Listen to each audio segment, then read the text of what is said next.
Hey, how's it going, everybody? This is Jason with Art of Creation Homestead, and today it's a special day in the kitchen. It's apple season, and what better way to start it off than making some apple butter? Alright, and I'm going to tell you first thing, get this out of the way. You may have seen apple butter recipes somewhere. Not like this.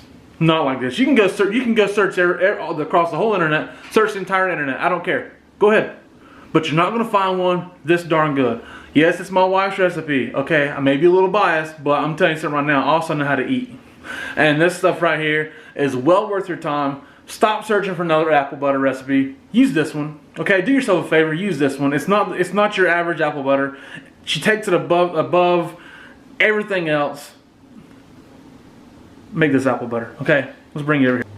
Okay, before I ever get started, we need to talk about the type of apples you're going to use for this. Because the type of apples really does matter. You want a softer to medium hard cooking apple.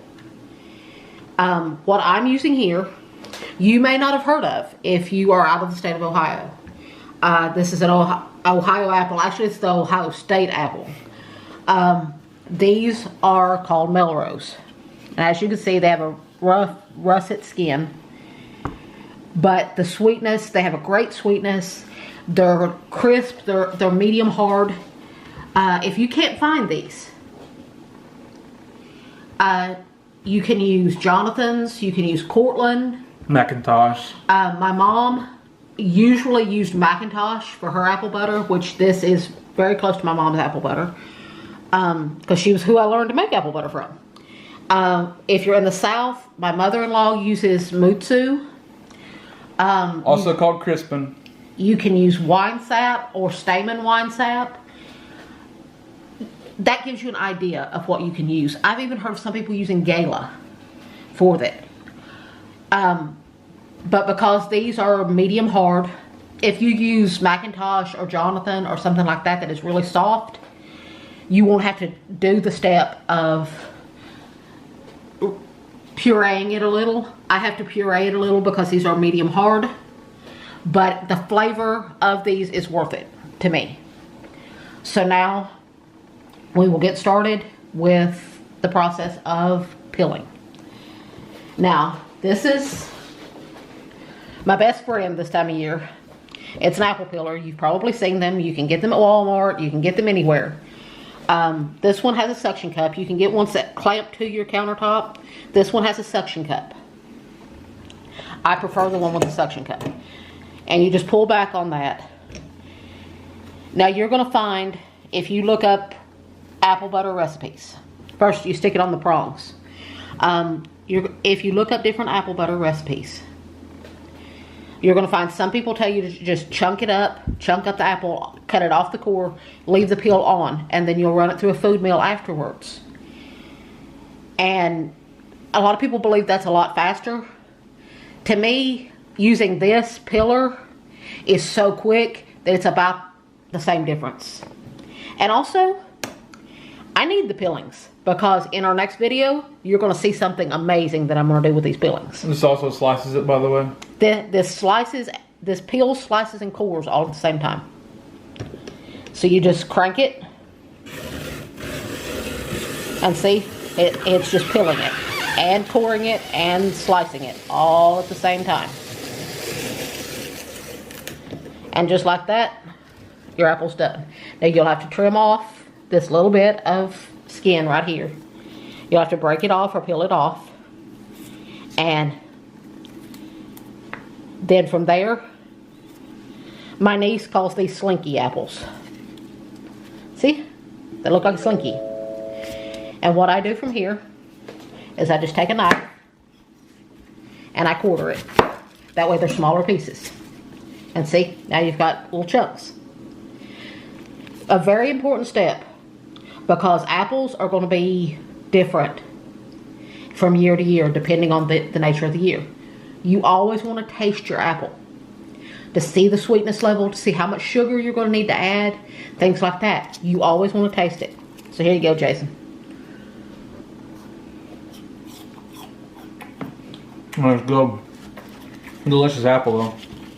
So what we have and what you want is 22 to 25 medium to large apples. If you have smaller ones, add a few more. But these are medium to large, some even extra large. These are beautiful apples that we got from a local orchard. Now I'm gonna put those peels to the side because you will find out in the next video the amazing thing I'm gonna do with them. Now, on this apple peeler, you can adjust it, right, to how much peeling, how much you want to peel off, right? Yes, I have adjusted that. This is the blade that peels. You can adjust it up and down to leave more flesh on the peeling, or to just slide, just barely slide right under the skin. Normally, I let it just slide barely under the skin, but because of what I'm going to do with the peels, I want more meat on there, so I've got it adjusted a little higher. So as you can see, there's a little bit of flesh left on the peels, because you want that for what I'm going to do. I've peeled, cored, and cut up 25 apples. As you can tell, they're starting to oxidize. With apple butter, you don't really have to necessarily put lemon juice on them or anything to stop them from doing this, because it doesn't really matter with apple butter. That's one of the glories of it. Okay, now we're going to get these on to cook, but what you need to do, because there's so much sugar, they'll scorch. So I'm adding 1.5 cups of water, and I'm adding 1/4 cup of organic raw apple cider vinegar with the mother. I use Bragg's. If all you have is regular apple cider vinegar, you can use that as well. Or if you don't have it at all, just use 1/4 cup more water. But this does add a little bit of a fresh element to it. So now all you want to do, stir that in a little bit. You don't have to worry about stirring it a lot, it'll cook in. And we want to turn on the heat. We want to turn on our heat. Turn it on about medium high, which if you have numbers, it's about 7. Turn it on about medium high and just give it a good little stir, the best you can.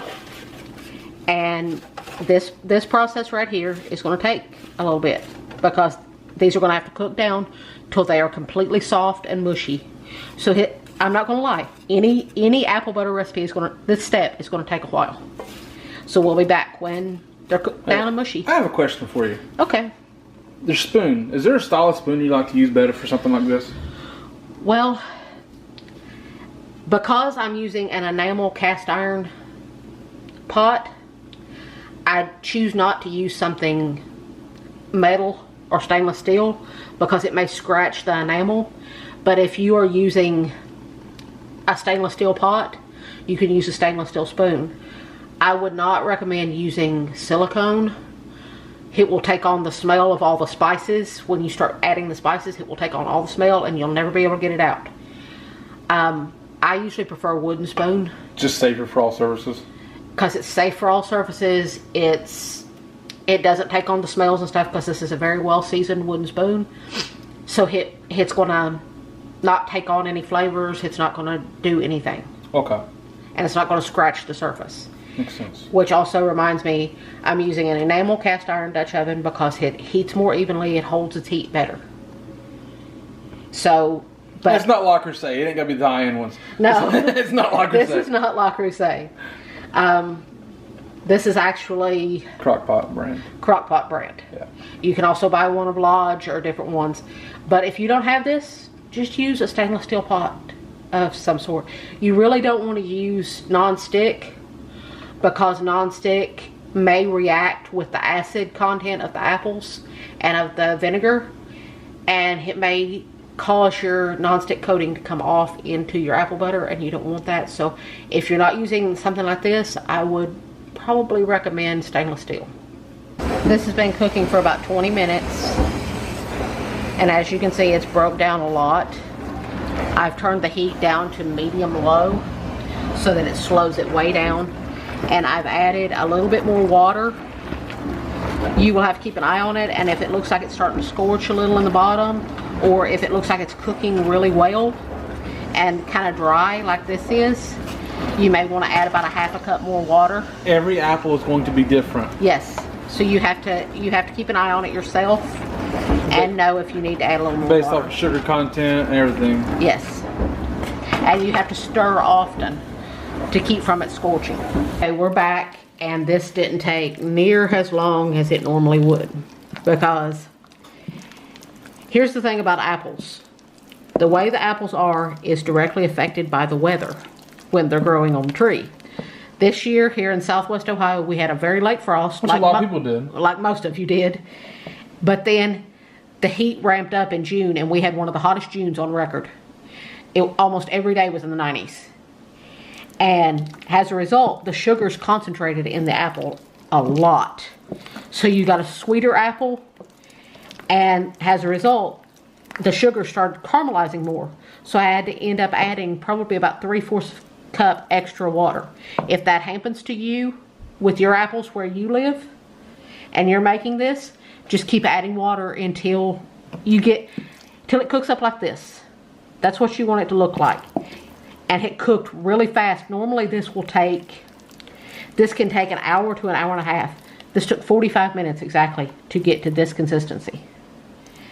So I'm very pleased with that. This whole process is going to go faster. So what we're going to do now is we're going to puree it and get those chunks out of there and get this to be a smooth consistency. So there's several ways you can do this at this point. I'm going to use a stick blender, an immersion blender. To me, this is the best way to do it. If you do this in a blender, you're probably going to have to add a little more water because there's not enough liquid here to make a blender work good, unless you have a very powerful blender. You could do it in a food processor.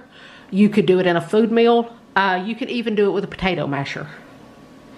Just as long as you get it to a smooth consistency. So now we're going to start blending this up. Look how beautiful that is. It's nice. I don't usually mind if there are a few chunks in there. It's just good for whoever gets that chunk in their apple butter. Good for you. But at this point, you have this beautiful puree. So it's so velvety right now. See? It's so velvety. Now we're going to add the sugar. Now, I have 5 1/4 cups of sugar here. I'm going to add most of that, and then we'll taste it and see if I need to add the rest. Is it going to vary depending on how much your apples cook down? It varies depending on how sweet your apples are. Okay. So we're adding about 4 1/4. I'm leaving a cup in there. And we'll taste it and see. One thing is, you need more sugar for apple butter than you do for peach butter. Because apples, first off, apples are not as sweet as peaches. Second, you're not just going with the pure fruit flavor with apple butter. You add a lot of spices. You need sugar to stand up to those spices. So it's going to take more sugar to make apple butter. Can people use sugar substitutes for this if that's what they want to do, or is that just not recommended? Well, I'm probably the wrong person to ask that because I am not a fan of sugar substitutes. I have seen people make it with honey. I have seen people make it with maple syrup. I've never tried those methods, so I can't really tell you about that.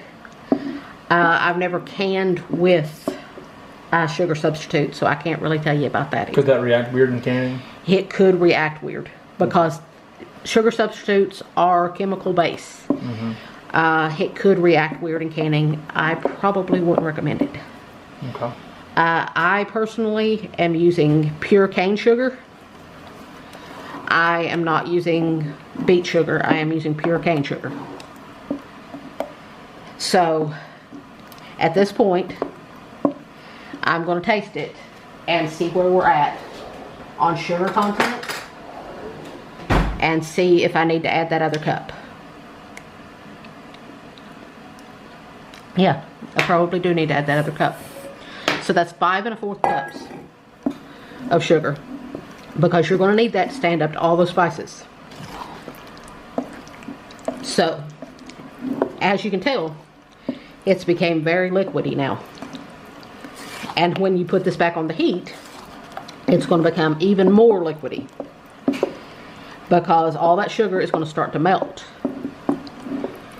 But it's beautiful though, isn't it? So that's when you cook it down and it's concentrated. So we're going to start the cooking down process right now. Going to put it back on the heat. We're back on the heat now. And I've been making apple butter for a long time. So this usually, once you add the sugar, it usually takes about 15 minutes or so to thicken. You want the sugar to cook down. You want it to start to thicken before you add your spices. And I have the stove set on medium low. You don't want to do this on a harsh boil temperature. If you do, you're going to have problems with it scorching. And at this point, you do not want it to scorch because it's going to make your apple butter taste really bad if you have burnt bits in the bottom. So when you stir, scrape the bottoms too? When you stir, scrape the bottom. Yeah, make sure nothing's getting stuck. As you can see, it's gotten really thick now. It's only been 15 minutes and it's gotten really thick. So now, it's not apple butter without the spices. But this is where people vary on what they put in it. The stuff you buy in the store is going to be very heavy on cloves.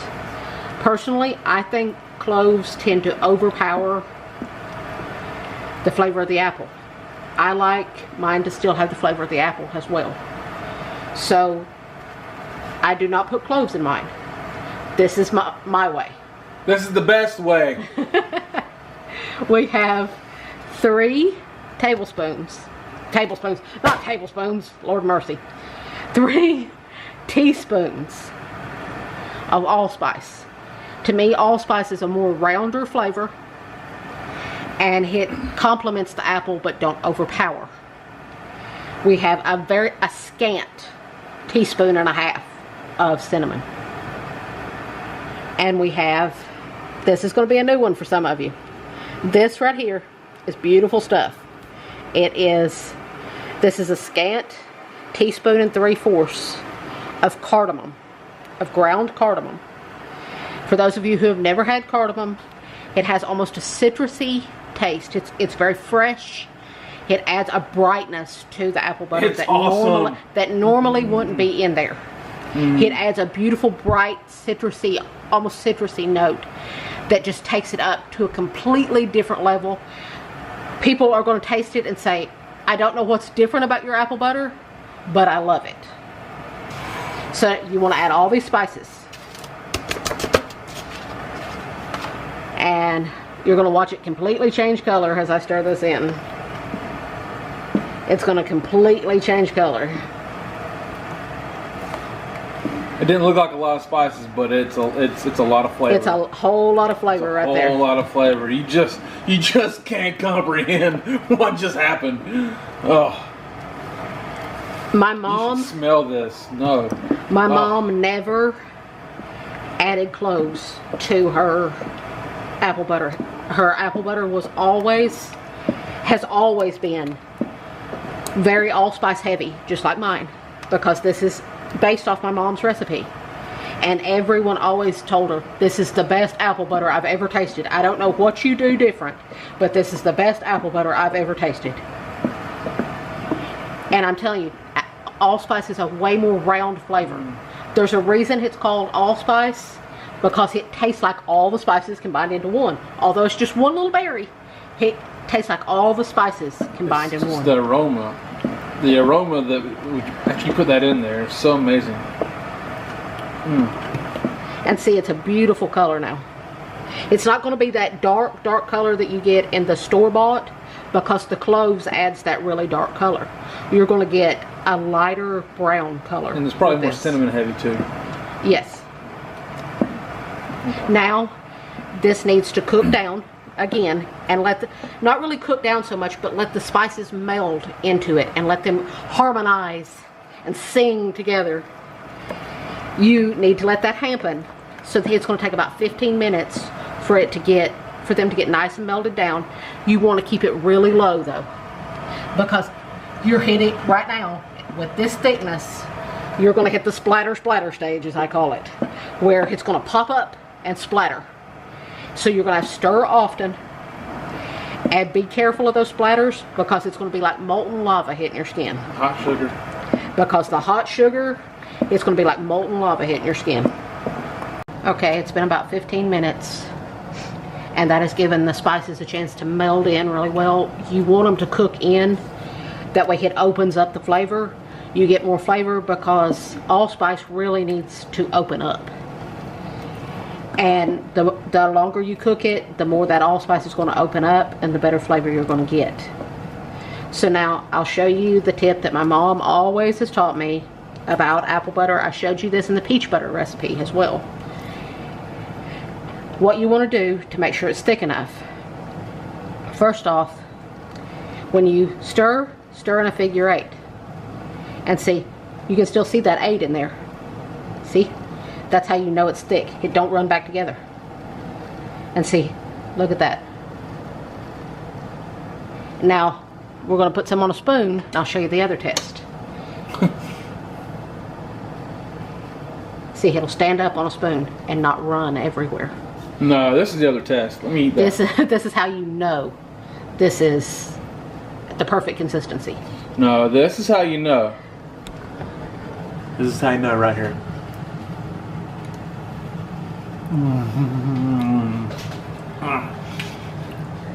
Glory. That's good stuff. So now we're ready to jar it up. Okay, we have our jars that have been washed in the dishwasher and heated on the heated dry cycle, so they're nice and sanitized. So now, and over here we have our flats. They've been washed really good in soapy hot water, and then I've put them in a bowl and covered them with boiling water from my canner. So they're nice and hot and everything's ready to go.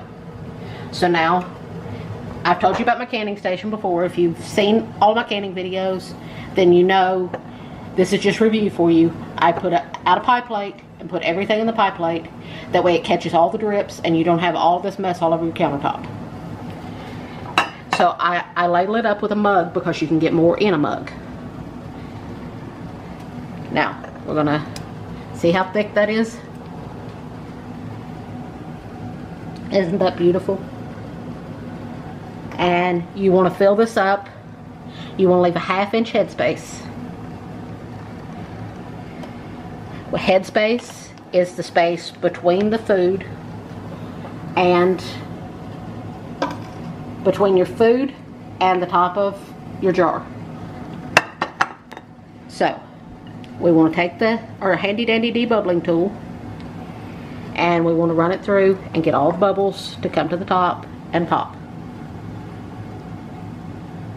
Now, this is also a measuring device. So we want to see if it's a 1/2 inch. It's right there at a 1/2 inch. That's good. Yeah. So you want to take a damp paper towel or a damp rag and you want to wipe off any debris from the sides of the rim of your jar. Especially with this, because apple butter debris is a little thicker. Because if there's debris on there, see this rubber compound? It may actually stick to the food and not to the jar. And then you'll get a false seal and eventually it will come unsealed. So you want to put that hot flat on there. Now you want to take your ring and you just screw it down just finger tight. You don't want to wrench it down. That's good. Just finger tight. Now we're going to take it over and put it in the canner. We have the Ball electric water bath canner here. You can do it with just a regular stovetop canner. You want to lower it down in here. Now we're going to keep filling and putting it in the canner. We'll be back. Okay, we got 6 pints and this left, which I'm sure Jason will take care of. That's just a bonus, gotta be honest with you. Which I'm sure Jason will take care of. As you can see, we got 6 jars in the water bath canner.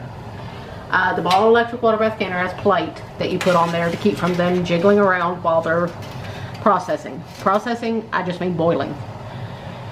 I usually take my handy dandy jar grabbers and push down on it to make sure it's set and level. Don't stick your hand in boiling hot water. Heart's hot just right there. So now you put the lid on and you want to bring it back up to a boil. When you see it bubbles coming to the top really good, then you will set your timer for 15 minutes. And after the 15 minutes, you turn off your heat and let it sit for 5 minutes. Take the lid off, take the plate out, let it sit for 5 minutes and let the boil come down and everything before you get the jars out. It's been 5 minutes, and as you can see, the boil is completely calm and they're ready to lift out. Now, if you've watched my other canning videos, this is just going to be a review. Sorry. If you've watched my other canning videos, this is just going to be a review. You want to lift straight up, tilt just a slight bit to knock some of the water off. You don't want any of that apple butter to go under the flat and cause a false seal. So you just want to lift straight up, tip just a tiny bit to knock some water off, and straight over. And we're going to keep doing that until they're all out, and then I'll show you how to get the water off the top.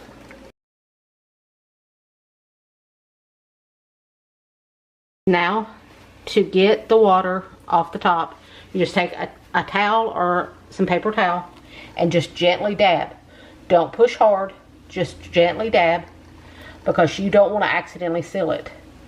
Because this little popper right here in the middle, this little bulge, you don't want to accidentally push down on it, because then you have sealed it and it hasn't sealed itself. And then you don't have a good airtight seal. So you want to gently dab to get the water off. Now, you want to let these sit unmoved, untouched for 18 to 24 hours. Leave them sit just like this, and then you can store them away.